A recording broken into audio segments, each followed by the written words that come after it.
Bonsoir. À la veille de la célébration du Maouloud, le chef de l'État, son Excellence Bassirou Diomaye Diakhar Faye, a adressé ses chaleureuses félicitations à l'ensemble de la communauté musulmane du Sénégal et à la Oumma islamique. Il salue les chefs religieux et a demandé au gouvernement de tout mettre en œuvre pour garantir le bon déroulement des cérémonies du Gamou à travers le pays. Le président de la République a remercié vivement le khalife général des Tidjanes, Serigne Babacar Sy Mansour, pour l'accueil chaleureux qu'il lui a réservé lors de sa visite en prélude au Gamou. Il a réaffirmé le rôle fondamental du culte dans notre nation et a instruit le Premier ministre Ousmane Sonko pour qu'il renforce, dès 2026, les moyens budgétaires alloués à ce secteur et poursuivre la modernisation des cités religieuses. Sur le front économique, le plan de redressement économique et social, le PRES, marque un tournant décisif pour notre souveraineté, la justice et la prospérité. Le président de la République a demandé une exécution rigoureuse et dans les délais de ce plan, avec l'adoption des textes législatifs nécessaires. Il a salué les efforts déjà accomplis pour assainir les finances publiques et a insisté sur la nécessité de soutenir l'investissement productif et de créer des champions nationaux pour générer des emplois. Le forum Invest in Sénégal d'octobre 2025 sera une étape cruciale pour concrétiser ces ambitions. Sur le plan de la gouvernance, le chef de l'État a salué le vote par l'Assemblée nationale de 4 lois majeures renforçant la transparence et la lutte contre la corruption. Ces textes, fondés sur les principes du Djub Djubal Djubanti, consolident notre démocratie et notre état de droit. Face aux défis des inondations, une priorité absolue a été donnée à la solidarité nationale et à la protection des populations, notamment dans les zones les plus sensibles. Le président de la République a demandé la mise en place d'un programme national renforcé de prévention à l'horizon 2035 et un point hebdomadaire en Conseil des ministres pour suivre la situation. Pour les prochains mois, le gouvernement est mobilisé sur plusieurs priorités. La réussite de la rentrée scolaire et universitaire, la relance de tous les chantiers en cours, le renforcement du dialogue social, l'accélération de l'hydraulique et de l'électrification rurale, ainsi que la modernisation de notre système de santé.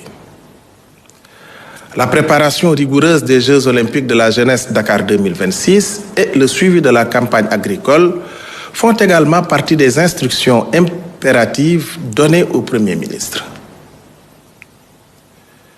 Enfin, le chef de l'État était aux côtés de son homologue rwandais, son Excellence Paul Kagame, pour l'ouverture du Forum africain des systèmes alimentaires, mettant à l'honneur le rôle de la jeunesse dans l'innovation agricole.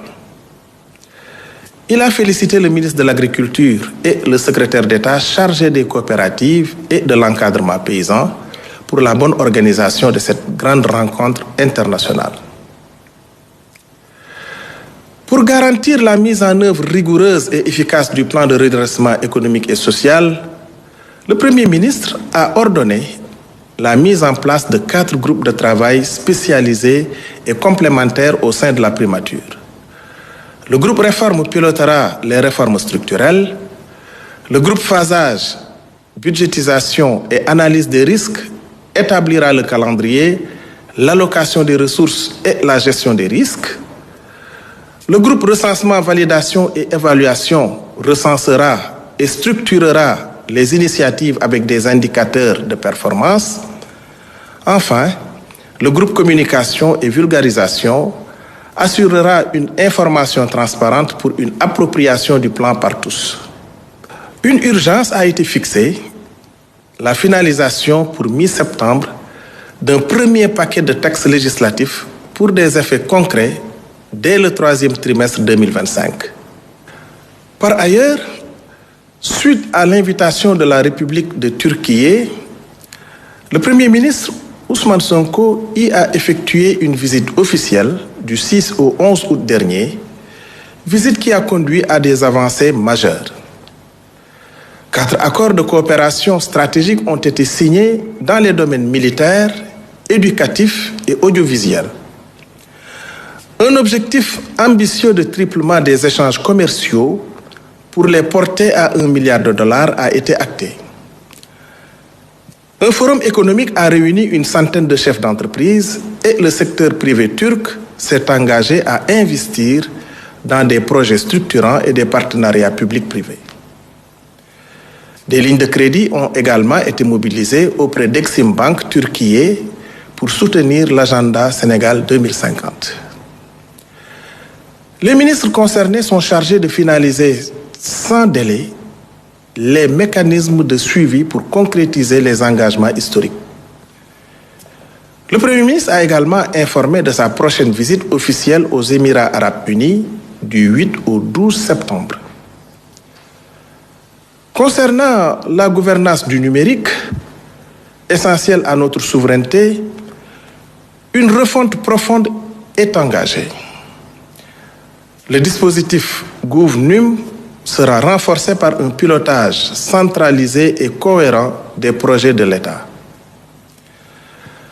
Le projet d'accélération de l'économie numérique au Sénégal, financé à hauteur de $150 millions par la Banque mondiale, est un levier central pour la transformation digitale de nos services publics.